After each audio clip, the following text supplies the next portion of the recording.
берип койсоң абдан жакшы болот эле. Алып кетеби бирөө жарым? Алып кетет. Макул.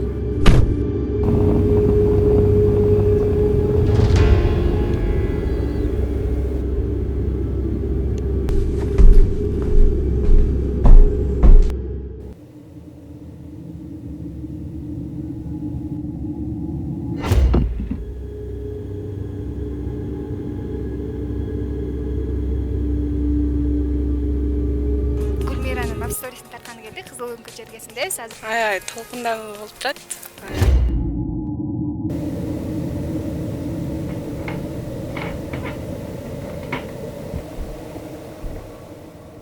Аппарат абонента выключен или находится вне зоны